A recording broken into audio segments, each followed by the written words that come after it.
માત્ર ચોમાસામાં જ મળતા ડોડીના પાન અને તેના સ્વાસ્થ્યવર્ધક લાભો વિશે જાણતા જ હશો, પણ તેમાંથી એકદમ સરળ એવા પરોઠા પણ બની શકે. શું એ જાણો છો તમે? તો દરરોજ રોટલી કે પરોઠાથી કંઈક અલગ ડોડીના પાનના સ્વાસ્થ્યવર્ધક પરોઠા બનાવીએ.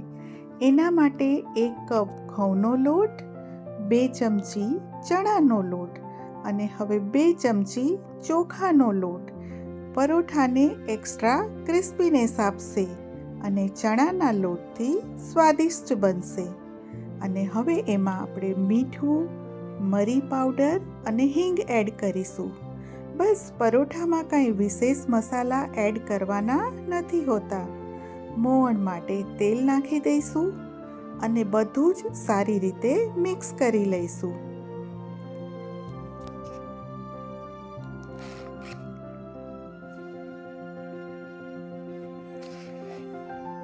હવે આ ડોડીના પાન અને લીલા ધાણા બંને મેં ધોઈ અને કટ કરી લીધા છે અને હવે લોટમાં મિક્સ કરી દઈશું.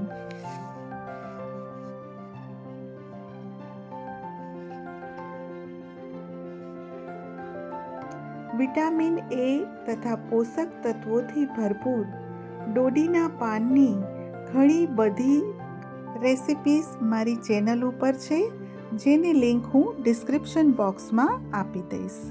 બધું સારી રીતે મિક્સ કરી અને પાણી નાખી અને આપણે લોટ બાંધીશું. લોટ ઢીલો બાંધીશું અને મસળીને સોફ્ટ પણ કરી લઈશું. આપણે જે રૂટીન પરોઠા બનાવતા હોઈએ છીએ એવો જ લોટ બાંધવાનો છે અને આ લોટને આપણે મસળીને સ્મૂથ કરીશું. તેલવાળો હાથ કરી અને ફરીથી લોટને મસળી લઉં છું અને હવે આ લોટને હું ઢાંકી દઈશ અને લોટને આપણે 15 મિનિટ માટે રેસ્ટ આપીશું. 15 મિનિટ પછી જુઓ, આપણો લોટ એકદમ સ્મૂથ થઈ ગયો છે.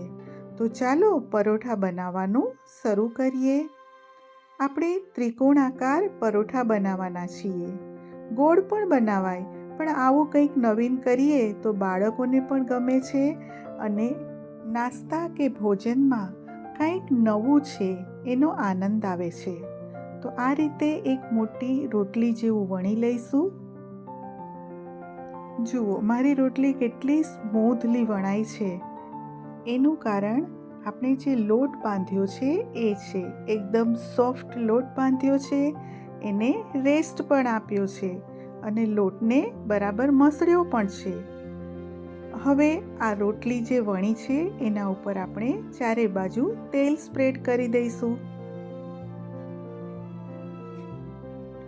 અને હવે એના ઉપર આપણે કાળા તલ અને સફેદ તલ બંને સ્પ્રિંકલ કરીશું અને કોરો લોટ પણ સ્પ્રિંકલ કરીશું.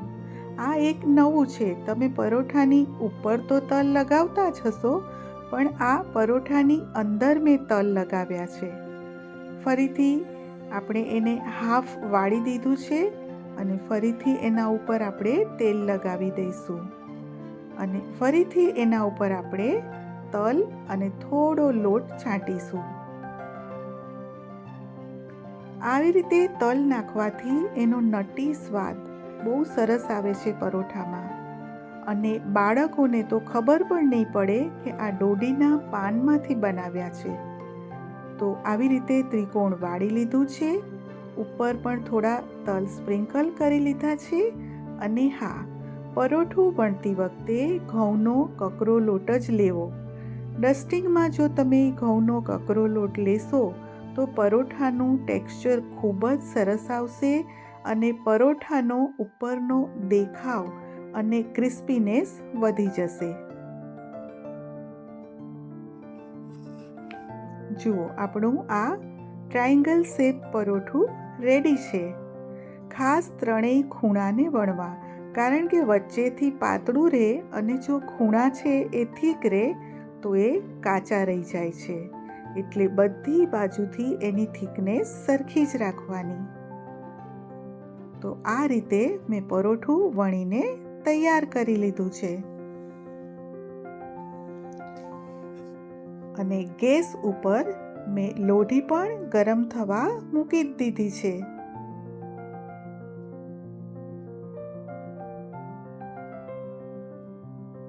જુઓ, મેં બધી જ બાજુથી પરોઠાને એક સરખું વણી લીધું છે.